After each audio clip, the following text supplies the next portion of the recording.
यहाँ पे है अवतल दर्पण और उत्तल दर्पण में अंतर।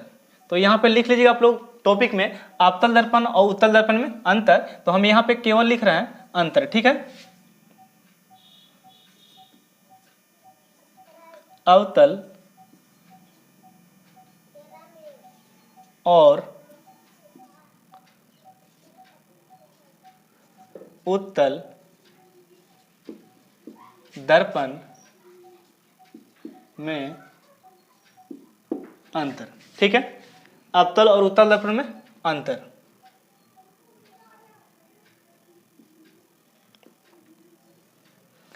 तो एक तरफ लिखिए अवतल दर्पण और दूसरी तरफ लिखिए उत्तल दर्पण। अब यहां पे जड़ देखिए, एक साइड हम लोग लिख लेते हैं यहां पे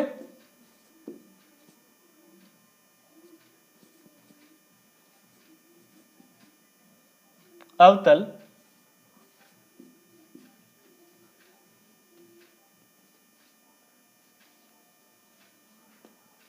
अवतल दर्पण और दूसरी साइड में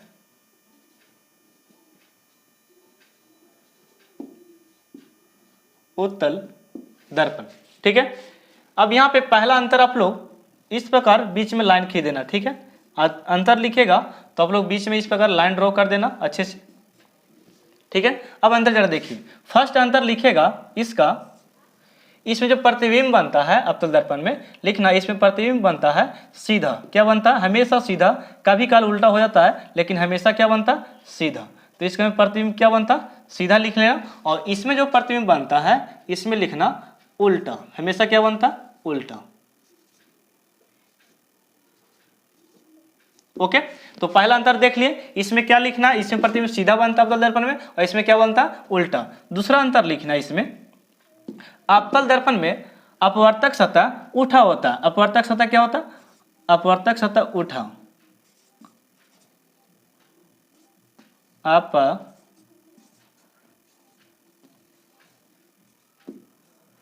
अपवर्तक सतह उठा होता है, ठीक है।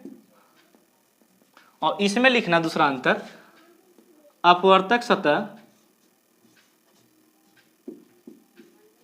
अपवर्तक सतह, अपवर्तक सतह की बात करें तो अपवर्तक सतह इसमें धसा होता है, ठीक है, धसा होता है।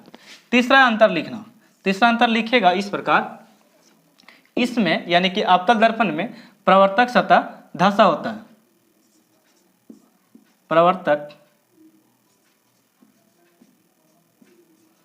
प्रवर्तक सतह धसा होता है।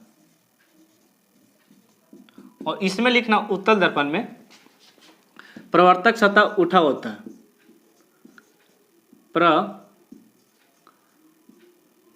प्रवर्तक सतह उठा होता है, ठीक है। तो ये रहा अंतर, ठीक है। इतना अंतर आप लोग लिख लीजिएगा। अब हम लोग इसके उपयोग के बारे में जान लेते हैं, अवतल दर्पण का क्या उपयोग है और उत्तल दर्पण का। तो ये आप लोग जो टॉपिक कर लेना, ये आपका VVI है, ये टॉपिक ये सब पूछा जाता है, ठीक है। तो ये सब लोग मिस मत करना, कॉपी में नोट कर लेना। नेक्स्ट हम लोग देखने वाले हैं, यहाँ पे नेक्स्ट टॉपिक आपका है अवतल दर्पण का उपयोग। अवतल दर्पण का उपयोग।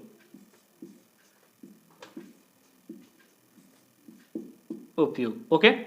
तो यहां पे सबसे पहला उपयोग लिखेगा, जो अवतल दर्पण है इसका उपयोग दाढ़ी बनाने में काम आता है, ठीक है। तो यहां पे लिखेगा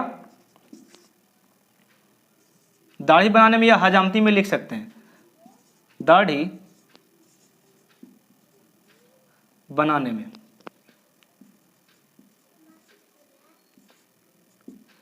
सेकंड एग्जांपल लिखना डॉक्टर के व्यवहार में, डॉक्टर के व्यवहार में। तीसरा लिख लेना, तीसरा आपको लिख लेना यहां पे सौर सेल में, सौर सेल में, ठीक है।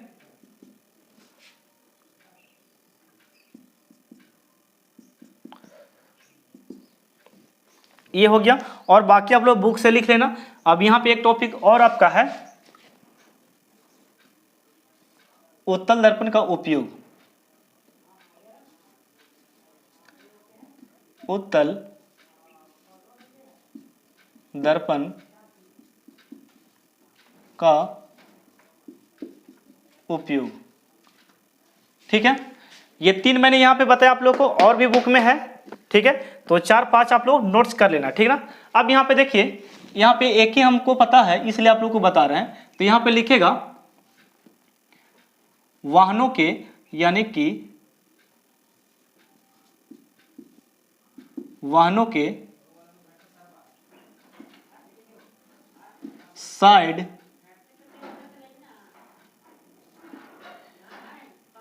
दर्पण में, ठीक ना, साइड दर्पण, साइड में लिख लेना।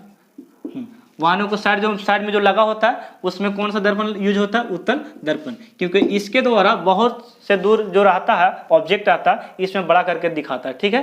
तो ये इस दर्पण का उपयोग किया जाता है, यानी कि उत्तल दर्पण का प्रयोग किया जाता है वाहन में। तो ये इसको उपयोग हो गया, आपको उपयोग बता दिए, और बोल सकते हैं उत्तल दर्पण को हो गया। तो इसे भी आप लोग VVI कर सकते हैं, ये भी पूछा जाता है एग्जाम में, ओके। अब हम लोग जानते हैं नेक्स्ट जो टॉपिक आपका है प्रतिबिंब के बारे में। किसके बारे में? प्रतिबिंब। प्रतिबिंब क्या होती है?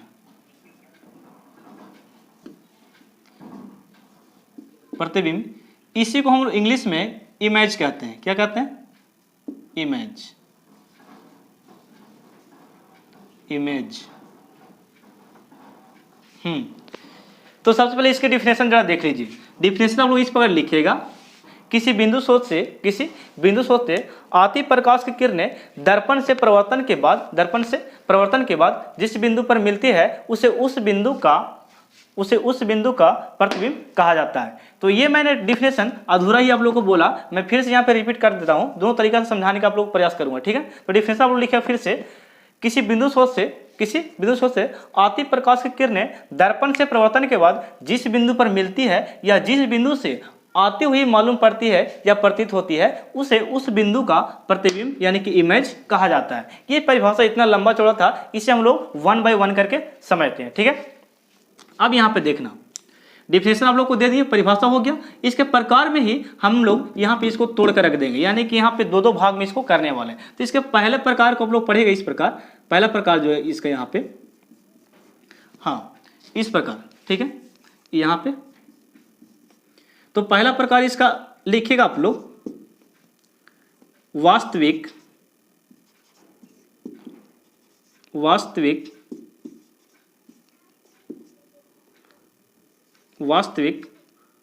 प्रतिबिंब। वास्तविक प्रतिबिंब ये है क्या? वास्तविक से मतलब नहीं समझ में आ रहा है तो इसका इंग्लिश जरूर आप लोगों को समझ में आएगा। इसका इंग्लिश से आपको रियल यानी कि सच्चा, सच में रियल होना चाहिए, ठीक है, रियल इमेज। इसलिए मैं यहाँ पे इंग्लिश इसका लिख रहा हूँ, ठीक है। रियल इमेज इसको बोलते हैं, और रियल इमेज ये हो गया। इसके दूसरे प्रकार को लिखिएगा आप यहाँ पे, इसके दूसरे प्रकार को आप लिख सकते हैं काल्पनिक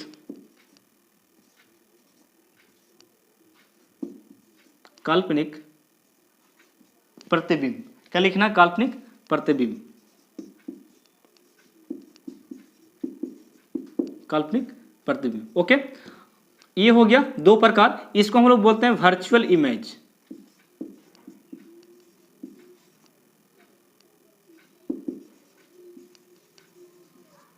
वर्चुअल इमेज, ये 2 प्रकार इसका हो गया। हम लोग बारी बारी से पढ़ते हैं। वास्तविक प्रतिबिंब किसे कहते हैं, इसका फिगर किस पर ड्रॉ कर सकते हैं, और वर्चुअल इमेज क्या होती है, इसे हम लोग किस फिगर किस पर कर दे सकते हैं, ठीक है। तो इसे हम लोग स्क्रीनशॉट लीजिए, हम इसे इरेज करें, ठीक है ना, हो गया। अब यहाँ पे जरा देखो,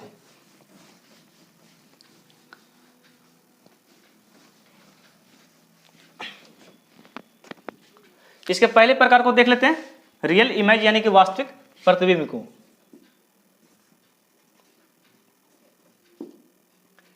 वास्तविक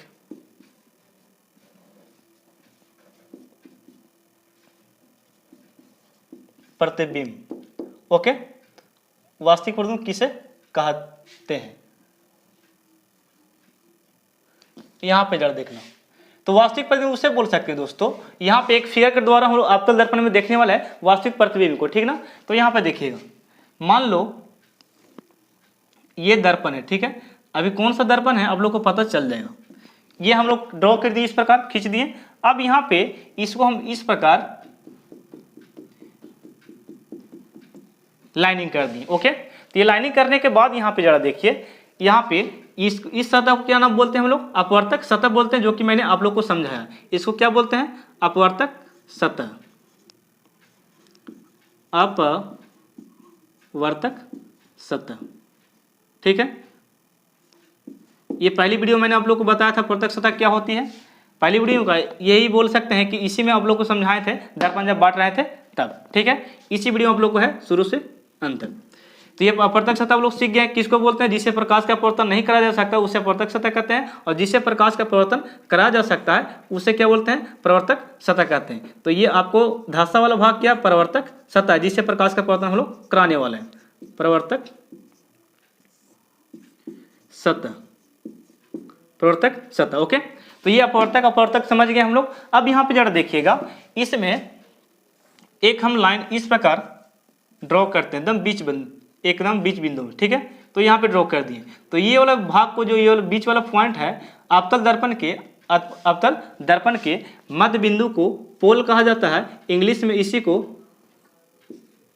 मध्य बिंदु कहते हैं। क्या बोलते हैं, मध्य बिंदु, ठीक है, पोल। ये मध्य बिंदु हो गया। तो मध्य बिंदु कहाँ पे, बीच में, जिसे हम लोग पी से डिनोट करते हैं, किससे, पी से। अब यहाँ पे इसकी सारी जानकारी आप लोग को नहीं देने वाला हूँ, आप लोग अगले टॉपिक का थोड़ा सा इंतजार कीजिए। इसे फिलहाल के लिए आप जानिए, ये क्या आपका फोकस है और ये क्या है आपका सी है, जिसे वक्र त्रिज्या कहते हैं, ठीक है। तो ये अभी इतना ही जानिए, मैं इसके बारे में थोड़ा सा अगले टॉपिक में बताने वाला हूँ। तो ये आपको सी हो गया, वक्र केंद्र हो गया, ये फोकस हो गया, और ये आपका पोल हो गया पी से, और ये पूरा को हम लोग प्रधान अक्ष बोलते हैं। ये पूरा क्या बोलते हैं, प्रधान अक्ष, और सेंटर से इसकी दूरी को वक्र त्रिज्या कहा जाता है। ये सारी जानकारी मैं आप लोग को देने वाला हूँ, अभी कंट्रोल कीजिए। तो ये हो गया यहाँ पे। तो यहाँ पे प्रतिबिंब बनाने के लिए हम लोग दो आरेख की आवश्यकता होती है। कितने आरेख की आवश्यकता होती है, दो आरेख की आवश्यकता होती है। तो यहाँ पे पहला आरेख हम लोग इस प्रकार हम लोग खींच दिए, ठीक है, इस प्रकार यहाँ पे खींच चुके हैं। तो यहाँ पे खींचने के बाद, यहाँ पे इसको खींचने के बाद, ये जो दर्पण है, यहाँ जो खींचने के बाद अवतल दर्पण जो आपतित किरण ये टकराया, ये आपतित किरण इस प्रकार हम लोग फोर्स किए, यहाँ पर आपतित किरण, और टकराने के बाद ये कहाँ पे होकर गुजरता है, फोकस से होकर गुजरता है। ये नियम आप लोग को पढ़ाएंगे कि आपतित किरण जब प्रधान अक्ष के समांतर जाएगी तो किससे होकर गुजरेगा, फोकस से। तो यहाँ पे बोल सकते हैं यहाँ पे ये गुजर रहा। तो एक किरण तो हम लोग इस प्रकार दे दिए, एक किरण हम लोग और लेते हैं प्रधान अक्ष के समांतर नीचे की ओर से। तो ये भी टकरा के कहाँ से होकर गुजरेगा, फोकस से होकर गुजरेगा। तो जहाँ पे दो किरण एक दूसरे को काटता है, वहीं पे प्रतिबिंब बनता है। कहाँ पे बनता है, वहीं प्रतिबिंब बनता है। तो यहाँ पे देखिए, ये जो प्रतिबिंब बना कहाँ पे, यहाँ पे, ठीक है। तो ये इसको हम लोग बोलेंगे वास्तविक प्रतिबिंब बोलेंगे। क्या बोलेंगे, वास्तविक प्रतिबिंब। अब डिफरेंशिएशन जरा देखिए, यहाँ से ये प्रकाश स्रोत से निकल रहा था, प्रकाश निकलते हुए जा रहा था। तो यहाँ से प्रकाश स्रोत निकलते हुए जा रहा था और दर्पण से टकराया, और टकराने के बाद जिस बिंदु पर मिला उसे उस बिंदु का वास्तविक प्रतिबिंब कहा जाता है। डिफिनेशन आप लोग इस प्रकार लिख सकते हैं, जब किसी बिंदु स्रोत से आती प्रकाश की किरणें, ये देखो प्रकाश किरणें हैं, आती प्रकाश की किरणें दर्पण से टकराने के बाद, यहाँ से टकराने के बाद जिस बिंदु पर मिलती है, यानी कि फोकस पर मिल रही है, जिस बिंदु पर मिलते हैं उसे उस बिंदु का वास्तविक प्रतिबिंब कहा जाता है। तो यहाँ पे टकरा, तो इसे क्या हो गया, वास्तविक प्रतिबिंब इसे कहेंगे, ठीक ना। तो ये रहा इसकी परिभाषा। अब इसको आप क्या बोल रहे हैं, आपतित किरण, ठीक है, लिख लेना आप लोग, आपतित किरण, और ये भी क्या है आपका, आपतित किरण, ओके। तो ये हो गया आपका आपतित किरण, जो कि यहां से हम लोग गुजार रहे हैं, ओके।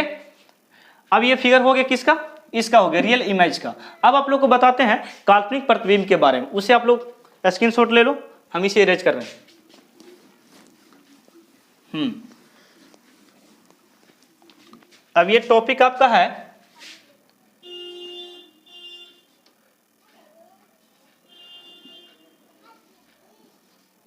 वर्चुअल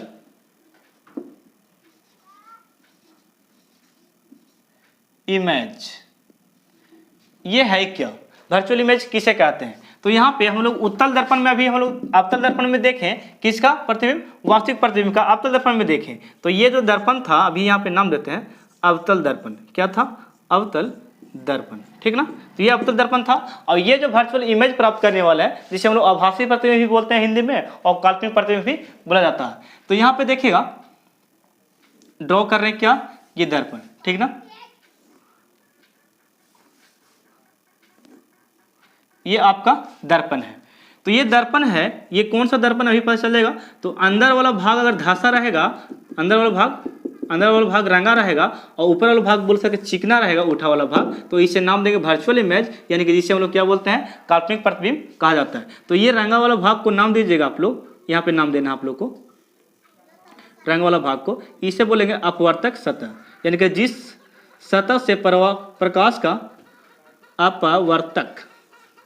अपवर्तक सतह, ठीक है, अपवर्तक सतह, जिस सतह से प्रकाश का परिवर्तन नहीं कराया जा सकता उसे क्या बोलते हैं, अपवर्तक सतह, और जिस सतह से प्रकाश का परिवर्तन कराया जाता है उसे बोलेंगे परावर्तक सतह, परावर्तक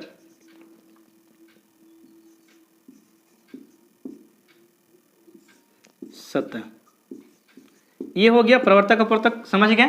अब यहाँ से जरा देखिए, इसके बीच से हम एक रेखा खींचते हैं, एक लाइन ड्रॉ करते हैं, इसको बोलेंगे प्रधान अक्ष, क्या बोलेंगे, प्रधान अक्ष, और ये वाला को हम लोग बोलेंगे एफ, फिलहाल के लिए फोकस, और ये क्या आपका वक्ता केंद्र, ठीक है। तो ये फोकस हो गया, ये वक्ता केंद्र हो गया। इसके बारे में मैं अब सबकी परिभाषा देने वाला हूँ, अभी थोड़ा सा वेट करो। और ये आपका क्या, आपका पोल, जिसे हम लोग ध्रुव कह रहे हैं, ध्रुव करते हैं, जिसको हम लोग मध्य बिंदु भी बोल सकते हैं और ध्रुव भी कह सकते हैं, इसको क्या बोलेगा, ध्रुव।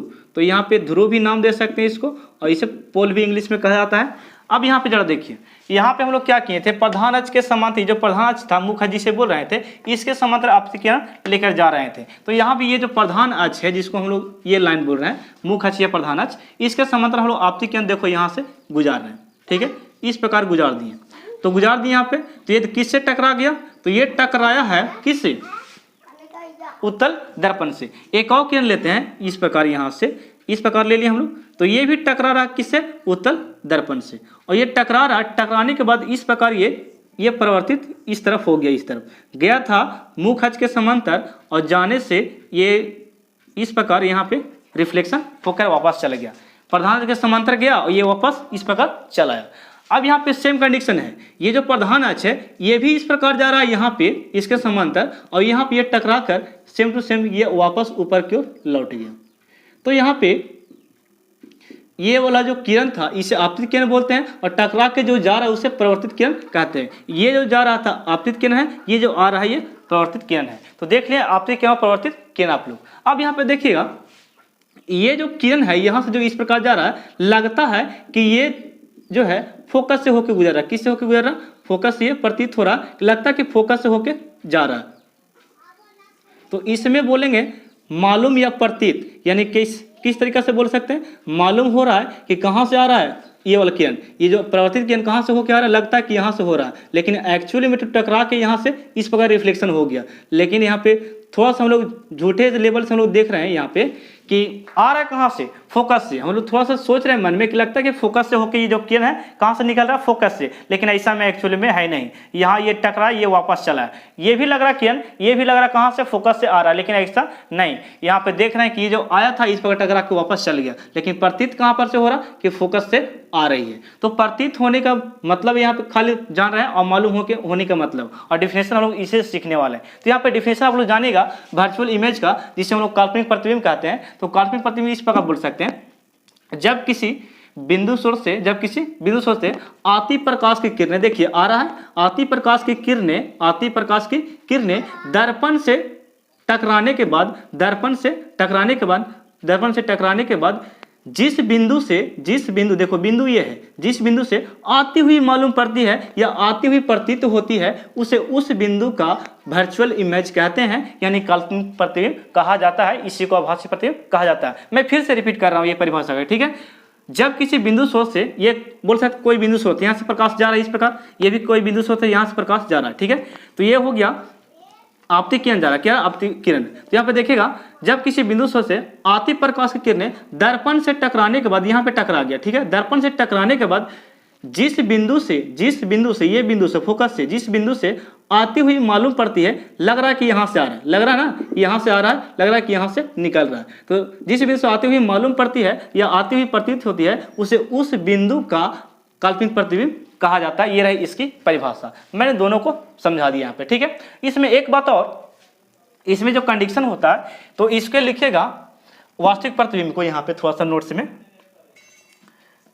में लिख लेना आप लोग, पहला दूसरा पॉइंट बना के, ठीक है ना। तो इसमें जो प्रतिबिंब बनता है लिखिएगा, इसमें प्रतिबिंब बनता है सीधा बनता है। कैसे बनता है? सीधा। तो लिखिएगा इसमें प्रतिबिंब कैसे बनता है? सीधा। और इसे पर्दे पर प्राप्त नहीं किया सकते, इसे पर्दे पर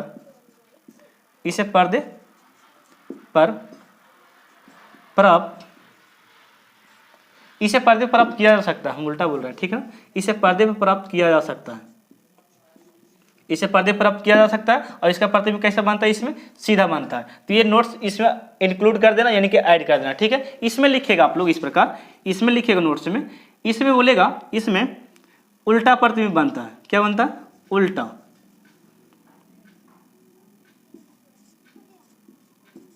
उल्टा प्रतिबिंब बनता है। ये पहली बातें बोल दी, इसमें उल्टा प्रतिबिंब बनता। दूसरी बातें लिखना इसमें, इसे पर्दे पर प्राप्त नहीं किया जा सकता, इसे पर्दे पर प्राप्त नहीं किया जा सकता, ठीक है। पर्दे पर प्राप्त नहीं किया जा सकता, आप लोग लिख लेना। तो ये दोनों कंडीशन आप लोग लिख सकते हैं, मैंने फिगर भी आप लोगों को समझा दिया, ठीक है। तो फिलहाल के लिए बस इतना ही, हम लोग मिलते हैं अगले वीडियो में। इसे हम लोग स्क्रीनशॉट लीजिए, हम इसे इरेज कर रहे हैं, ठीक है।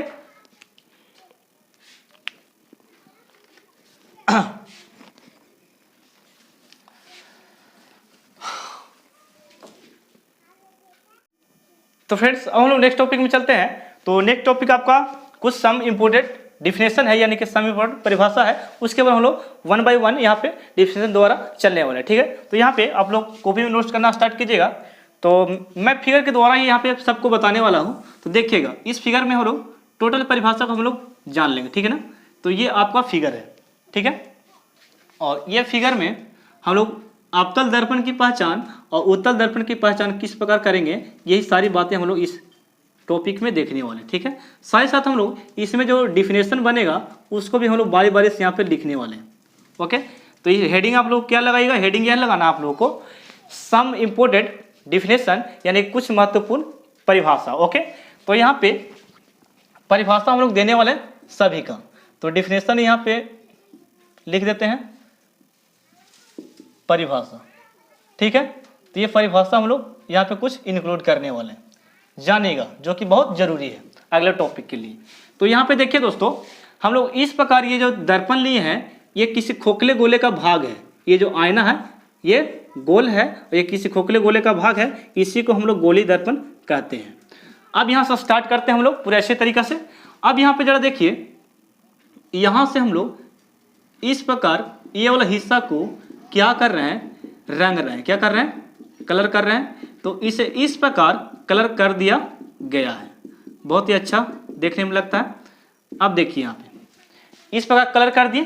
तो ये जो कलर किया हुआ भाग है, इसको थोड़ा सा नाम देंगे हम लोग यहाँ पे, इसको बोलेंगे अपवर्तक सतह। क्या बोलेंगे? अपवर्तक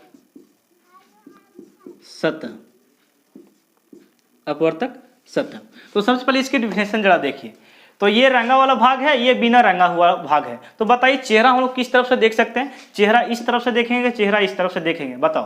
तो चेहरा जाहिर से बात है कि जिस सतह को हम लोग रंगे नहीं हैं उस सतह से हम लोग देख सकते हैं। तो जिस सतह को रंगे वो चिकना है, और जिस सतह को नहीं रंगे वो चिकना है, और जिस सतह को रंग दिए वो क्या है? रुखड़ा है, यानी कि उसे बोल रहे हैं क्या? अपवर्तक सतह। तो यानी कि वह सतह जिससे प्रकाश का परिवर्तन नहीं कराया जा सकता, उस सतह को आप अपवर्तक सतह का नाम देख सकते हैं, ठीक है। तो डिफिनेशन किस तरीके से लिखेगा? वैसा सतह जिससे प्रकाश का परिवर्तन नहीं कराया जा सकता, उसे अपवर्तक सतह कहा जाता है। और ये वाला हिस्सा क्या बोलना है? ये वाला हिस्सा को आप लोग को बोलना है जो चिकना है अंदर में, इसे बोलेगा प्रवर्तक सतह। तो लिखिएगा प्रवर्तक सतह। तो डिफिनेशन किस तरीके से लिखना है, जिस सतह से प्रकाश का परावर्तन कराया जा सकता है उस सतह को प्रवर्तक सतह कहते हैं। तो ये वाला भाग क्या है, उठा हुआ है, और ये वाला भाग धंसा हुआ, यानी कि प्रवर्तक सतह यहाँ पे क्या है, धंसा हुआ है। ये धंसा वाला भाग है अंदर वाला, और ये क्या है आपका उठा भाग है। यहाँ पे लिख देते हैं उठा भाग। ठीक है, चलिए उठा वाला भाग को यहाँ पे फिलहाल के लिए अभी क्या बोल रहे हैं, प्रवर्तक अपवर्तक सतह, और धंसा वाला भाग को क्या बोल रहे हैं, प्रवर्तक सतह। यानी कि इसी से प्रकाश का प्रवर्तन हम लोग कराने वाले हैं, इससे नहीं। ठीक है, ये हो गया। तो ये दर्पण का थोड़ा सा नाम देंगे, ये जो दर्पण का निर्माण हुआ इसे हम लोग नाम देंगे, इसका बोलते हैं अवतल दर्पण। क्या बोलते हैं, अवतल दर्पण। ठीक है, तो अवतल दर्पण की परिभाषा आप लोग सुन लीजिए। वैसा दर्पण जिसका प्रवर्तक सतह उठा होता है और प्रवर्तक सतह धंसा होता है उसे अवतल दर्पण कहा जाता है। ये रही इसकी परिभाषा आप लोग देख लिए। अब इसके पॉइंट्स को जरा देखिए। यहाँ पे हम इसको, हाँ ये वाला दर्पण को भी देख लो, तब बाद में हम लोग बता देते हैं। अब यहाँ पे ऊपर में कलर किए थे, इस बार हम लोग अंदर में कलर करते हैं। ठीक है, इस प्रकार अंदर में ड्रॉ करते हैं। ठीक है, कलर कर दिए इस प्रकार। तो कलर करने से हम लोग पता है कि रंगते हैं जिसको, उसको क्या नाम देते हैं हम लोग, अपवर्तक सतह का नाम देते हैं। तो ये जो आपका है इसे हम लोग बोलेंगे अपवर्तक सतह, अपवर्तक सतह। ठीक है, रंगा वाला भाग को क्या बोल दिए, अपवर्तक सतह बोल दिए। और ये रंगा वाला भाग को ऊपर वाला को बोल सकते, बिना रंगा है इसे क्या बोलेंगे, तो इसे आप बोलेगा प्रवर्तक सतह, प्रवर्तक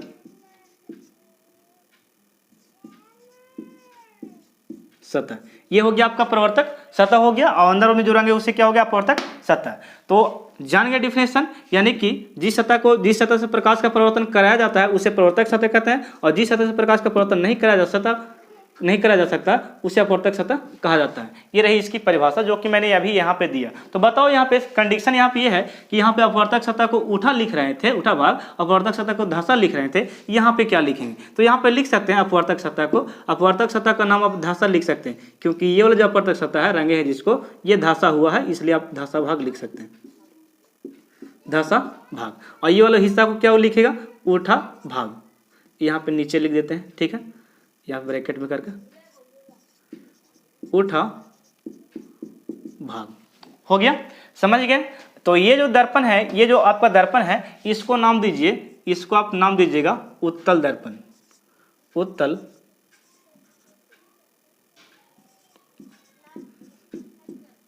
दर्पण। तो उत्तल दर्पण का डिफिनेशन किस प्रकार दीजिएगा, वैसा दर्पण जिसका प्रवर्तक सतह उठा होता है, अपवर्तक सतह धंसा होता है, उसे उत्तल दर्पण कहा जाता है। और ये डिफिनेशन मैंने आप लोगों को अवतल दर्पण में दिया था, अभी दिया है, आप लोग लिख लिए होंगे। अब यहाँ पे देखिए, इस बीच इसको अवतल दर्पण और उत्तल दर्पण के बीच हम एक लाइन को इस प्रकार ड्रॉ करते हैं। ठीक है, तो ये सर्कल है अभी के लिए, तो ये त्रिज्या जो बोल सकते हैं, ये जो सर्कल है ये अभी हम व्यास के रूप में बना दिए। और ये वाला बीच वाला हिस्सा आपको क्या है, केंद्र है। क्या है, केंद्र। तो ये आपको केंद्र हो गया।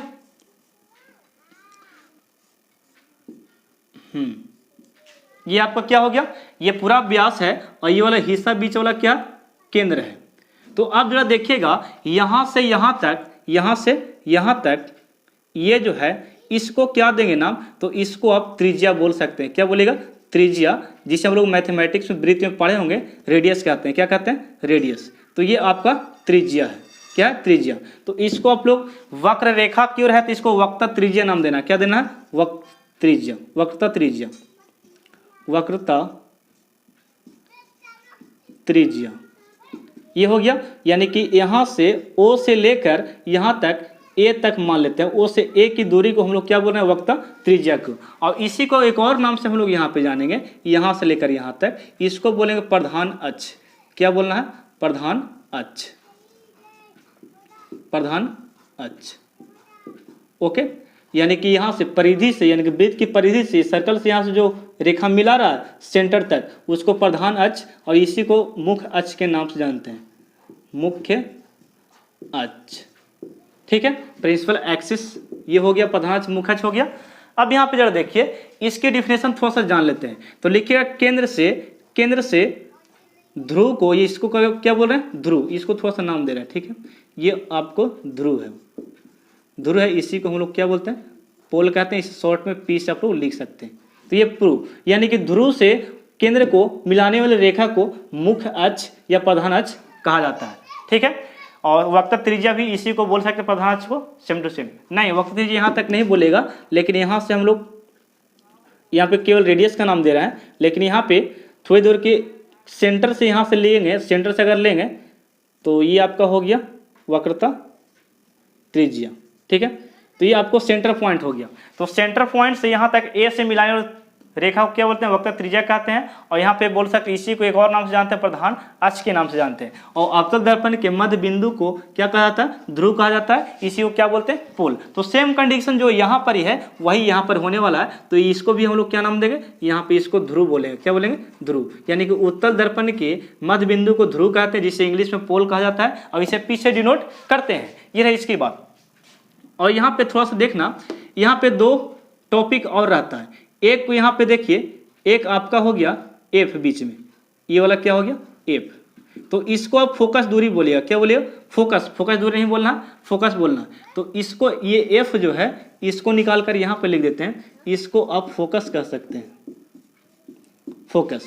तो फोकस का डिफिनेशन आप लोग इस बात दीजिएगा, जब किसी बिंदु स्रोत से आती प्रकाश की किरणें जिस बिंदु पर मिलती है उसे उस बिंदु का फोकस कहा जाता है। ये रहा फोकस की परिभाषा। मैं फिर से रिपीट कर रहा हूं, जब किसी बिंदु स्रोत से आती प्रकाश की किरणें दर्पण से टकराने के बाद जिस बिंदु पर मिलती है उसे उस बिंदु का फोकस कहा जाता है। तो ये फोकस आपका रहा परिभाषा, ठीक है। और वक्ता केंद्र किसको बोलेगा, गोली दर्पण के मध्य बिंदु को, गोली दर्पण, ये पूरा गोली दर्पण है, और गोली दर्पण के मध्य बिंदु को वक्ता केंद्र कहा जाता है। तो ये वक्ता केंद्र आपका हो गया सी, ठीक है, सेंटर जिसको हम लोग बोल रहे हैं। इसी को क्या बोल रहे हैं, वक्रता केंद्र, वक्रता केंद्र।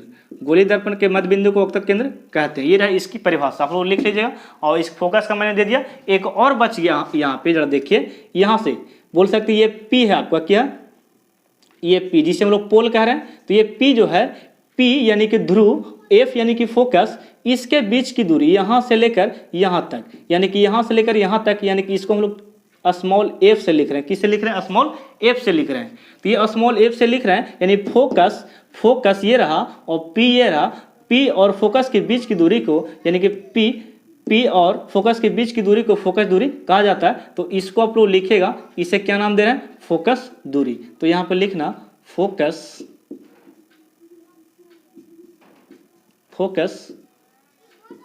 दूरी, ठीक है।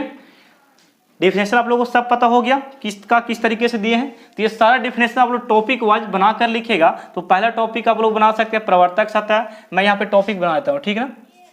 यहाँ पे पहला टॉपिक आप लोग क्या है, प्रवर्तक सतह। तो प्रवर्तक सतह का डिफिनेशन मैंने दे दिया आप लोगों को, ठीक है, प्रवर्तक सतह। दूसरा टॉपिक आपका क्या था, अपवर्तक सतह, अपवर्तक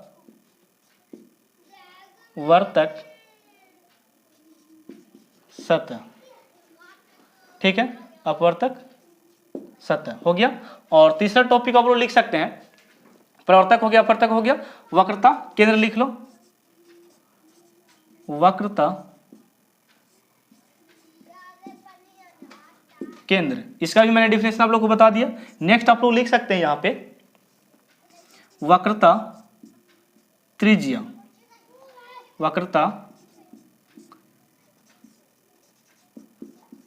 त्रिज्या। तो वक्रता त्रिज्या आप लोग को बताएं क्या, कि वक्रता केंद्र और ध्रुव को मिलाने वाली रेखा को वक्रता त्रिज्या कहा जाता है, या इसी को क्या बोलते हैं, प्रधान अक्ष कहा जाता है। तो ये डिफिनेशन उसका भी है और इसका भी है, ठीक है। तो प्रधान अक्ष का डिफिनेशन और इसका डिफिनेशन सेम टू सेम लिख सकते हैं, कोई दिक्कत नहीं, प्रधान अक्ष, ठीक है। इसी को क्या बोलते हैं, मुख्य अक्ष। तो इसका डिफिनेशन आप लोग लिख लिए। नेक्स्ट आपका है ध्रुव। ध्रुव इंग्लिश में इसे क्या बोल रहे हैं, पोल। ध्रुव हो गया, ध्रुव हो गया। नेक्स्ट आपका देखिए और कुछ छूटा इसमें, फोकस। फोकस को लिख सकते हैं, फोकस, फोकस। और नेक्स्ट आपका एक लास्ट है फोकस दूरी, फोकस दूरी, ठीक है। तो ये सारा टॉपिक आप लोगों को कवर करा दिए, एक ही टॉपिक में आपको सारा डिफिनेशन यहाँ पे सिखा दिए, किस प्रकार बना उसे भी हम यहाँ पे सिखा दिए, और दर्पण किस तरीका का निर्माण हुआ वो सारी बातें आप लोगों को यहाँ पे बता चुके हैं, ठीक है।